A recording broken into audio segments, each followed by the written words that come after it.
এবং একবার নয় 100 বার শ্যামপুরে আসবো।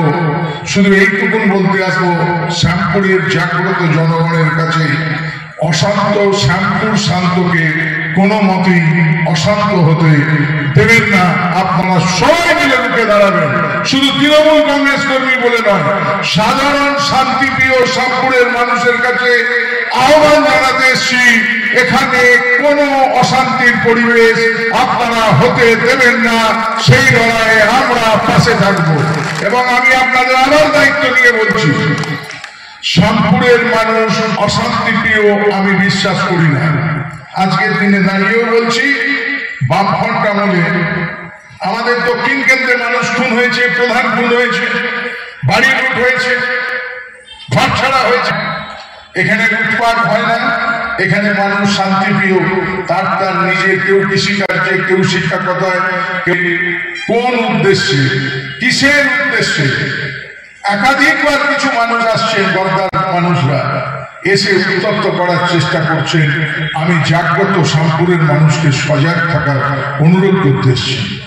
আর যিনি বারবার আসছেন, আমি তার কাছে আহ্বান করছি, তিনি একবার দুবার এসে গেছেন, প্রতি মাসে একবার করে আসুন।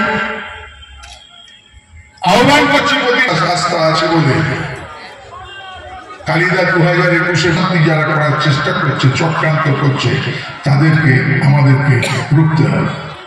আর মমতা বন্দ্যোপাধ্যায়ের নেতৃত্বে উন্নয়নকে এগিয়ে নিয়ে যেতে হবে। যে শ্যামপুরের মাটি তৃণমূল কংগ্রেসের শক্ত ঘাঁটি, শ্যামপুরের মাটি মমতা বন্দ্যোপাধ্যায়ের দুর্জয় ঘাঁটি, শ্যামপুরের মাটি শান্তির মাটি, শ্যামপুরের মাটি ধর্ম নিরপেক্ষতার মাটি, শ্যামপুরের মাটি ঐক্যের মাটি, শ্যামপুরের মাটি ধর্ম নিরপেক্ষতার মাটি।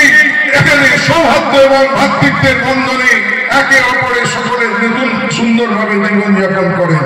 সেই জীবনযাপনকে যারা অব্যাহত করার চেষ্টা করবেন, শ্যামপুরের সমস্ত মানুষ ঐক্যবদ্ধভাবে সেটাকে রুখে দাঁড়াবেন।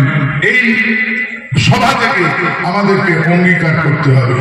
আমরা আপনাদের কাছে বলতে এসেছি, সম্মান জানিয়ে বলছি, বিচার ব্যবস্থা, আমি বিচারের প্রতি আস্থা ছিল। আমরা আইনসভার সদস্য,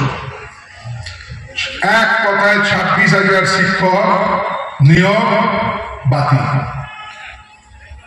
আবার কিছু যোগ্য, আবার কিছু অযোগ্য। অযোগ্যকে টাকা ফেরত দিতে হবে ব্যাংকিং ইন্টারেস্ট। যোগ্য আর অযোগ্য কোন জায়গায়? আমি ভাগ্যক্রমে সাক্ষী থাকার সুযোগ হয়েছিলাম। মাননীয় মুখ্যমন্ত্রী নেতাজি ইন্ডোরে সমস্ত শিক্ষককে ডেকেছিলেন, সেখানে আমার থাকার সুযোগ হয়েছিল।